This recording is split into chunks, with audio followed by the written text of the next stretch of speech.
अस्सलाम वालेकुम फ्रेंड्स। तो बहुत ज़्यादा स्टूडेंट्स कह रहे थे कि सर जो आपने कल 3 से 4 ट्रेड किए हैं जिनका प्रॉफिट शेयर किया है उनका ट्रेड सेटअप हमें बता दें कि आपने किस लॉजिक को देखते हुए मार्केट में जो ट्रेड है उसको एग्जीक्यूट किया। ठीक है, तो चलो मैं आपको बता देता हूँ। लेकिन ग्रुप वालों के लिए ये एक कह लो कि गुड साइन था कि मैंने ऑलरेडी उनके साथ ट्रेड सेटअप शेयर किया हुआ था। और वरना मुझे याद है कि तकरीबन मैंने 2-3 वीडियोस बनाई हैं जब मार्केट इस जोन में थी, कंसोलिडेट कर रही थी। तो क्या प्लान था, हमारा रिस्क मैनेजमेंट क्या था, किस तरह ट्रेड को एग्जीक्यूट करना था और कौन कौन से जोन थे स्पेसिफिक। तो अगर आप ग्रुप में थे तो वेल एंड गुड। चलें, बहरहाल मैं आपको फ़र्स्ट एक्सप्लेन करता हूँ। पहला पॉइंट, पहली ट्रेड जो हमारी बनी जिसमें हमने 125% प्रॉफिट जनरेट किया, ये आपको साथ में स्क्रीनशॉट जो है वो नज़र आ रहा होगा। ठीक है, मैंने ग्रुप में भी बताया। ओके, फर्स्ट देखें मार्केट ने कंसोलिडेशन फेज स्टार्ट किया कब, जब मार्केट एक अच्छा खासा पंप कर चुकी थी, मार्केट में एक अच्छा खासा मूव आ चुका था, यानी कि बायर्स मार्केट को काफ़ी अच्छा खासा ऊपर की तरफ लेके जा चुके थे। इस बायर्स में अब ए टू जी सारी चीज़ें आ जाती हैं, उसमें इंस्टीट्यूट भी आ जाते हैं, रिटेल ट्रेडर भी आ जाते हैं, बैंक, ठीक है, बड़े बड़े अदारे भी आ जाते हैं।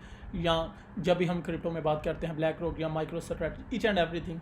ठीक है, तो कहने का मकसद ए टू जी जो बायर्स हैं वो आ गए।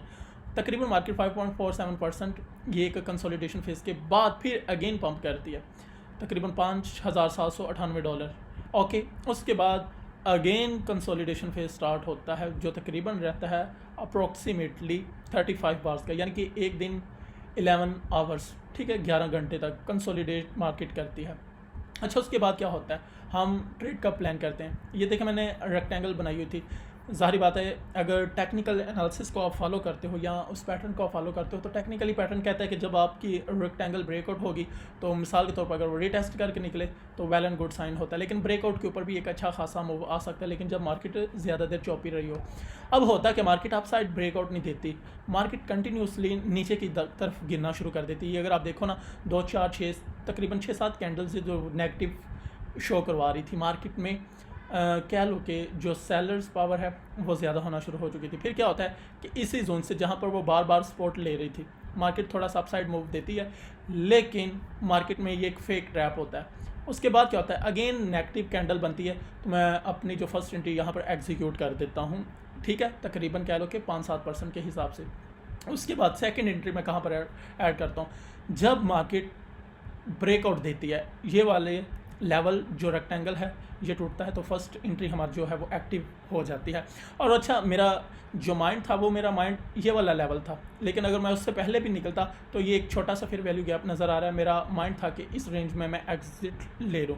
ठीक है, तो मैं बहुत जल्द निकल जाता हूँ, एक बड़ा मूव का इंतज़ार नहीं कर पाता, तकरीबन 88, 80, 90 की रेंज में निकल जाता हूँ। और मेरी जो एंट्री है वो 1,10,000, 500-700 की रेंज में बनती है, अप्रोक्सीमेटली कह लो 11,000 की रेंज में।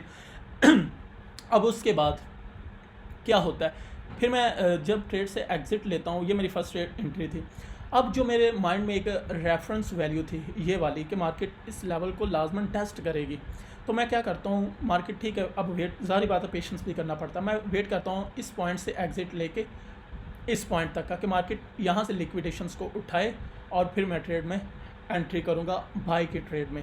अच्छा, होता क्या है, मार्केट सेम एज इट इस लेवल को ब्रेक करती है और मार्केट मज़ीद नीचे जाना शुरू कर देती है, लेकिन जैसे इस जोन में पहुंचती है तो मैं 1,80,000, 1,82,000 की रेंज में जो ट्रेड है वो एंटर कर देता हूं इसी जोन में जहां पर ये विक लगी। अब यहाँ पर क्या मकसद था, फर्स्ट हमारी कन्फर्मेशन, एक तो लिक्विडिटी उठाई जा चुकी है, सेकंड मार्केट ने एक विक लगा दी है। तो मोस्टली जब बड़ी बड़ी विक्स लगती हैं तो इट्स मीन के उस साइड की लिक्विडेशन जो है वो उठा ली गई है। और मैंने आपको बताया कि जिधर बड़ी बड़ी विक होती हैं इसका मतलब है कि मार्केट उधर जाना नहीं चाहती, ये माइंड में अपने बात बिठाना। तो जैसे ये कैंडल क्लोज होती है तो मैं 1,80,000, 1,82,000 की रेंज में अगेन बाय की ट्रेड लगा लेता हूँ। ठीक है, अच्छा, अब होता क्या कि मैं जैसे बाय की ट्रेड लगाता हूँ तो मैं नेक्स्ट, ये एक ऑर्डर ब्लॉक बना हुआ है जहाँ पर मैं अगेन सेल करूँगा।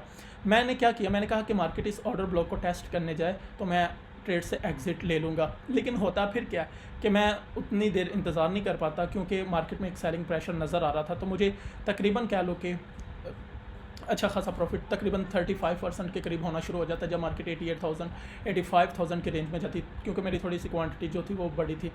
अच्छा, तो फर्स्ट सेकंड एंट्री हमारी इस पॉइंट, इस कैंडल के ऊपर जो है वो कवर हो जाती है। अब थर्ड कंफर्मेशन और थर्ड एंट्री कहाँ पर बनती है वो भी मैं आपके साथ शेयर करता हूँ। ये देखें, जैसा कि अब आप देख सकते हैं, ये हमारे पास एक ऑर्डर ब्लॉक बना हुआ है। मार्केट में एक बुलिश ऑर्डर ब्लॉक था, लेकिन हमने देखा कि मार्केट इस जोन से लिक्विडिटी को उठाकर उसी जोन से उस जोन में एक ग्रीन कैंडल बना रही है। मोस्टली रिटेल ट्रेडर या लोगों का कंसर्न होगा जो ज़्यादा टेक्निकल एनालिसिस को फॉलो करते हैं कि मार्केट अगेन इधर से बुलिश हो सकती है, लेकिन मुझे पता था कि नो डाउट कि ये एक बुलिश ऑर्डर ब्लॉक है। लेकिन अब अगेन यहाँ पर एक बैरिश ऑर्डर ब्लॉक भी तो बन रहा है, ठीक है। अगर आप इसको वाज़ा देखें, मैं एक दफ़ा सारा चार्ट जो है वो रिमूव कर देता हूँ, ठीक है।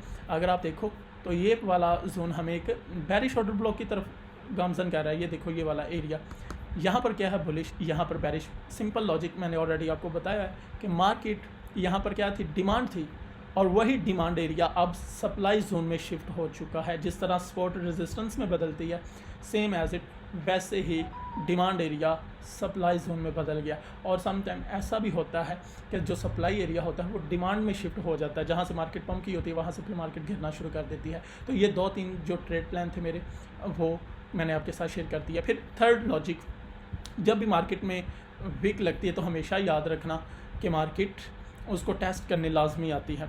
जिस साइड की तरफ भी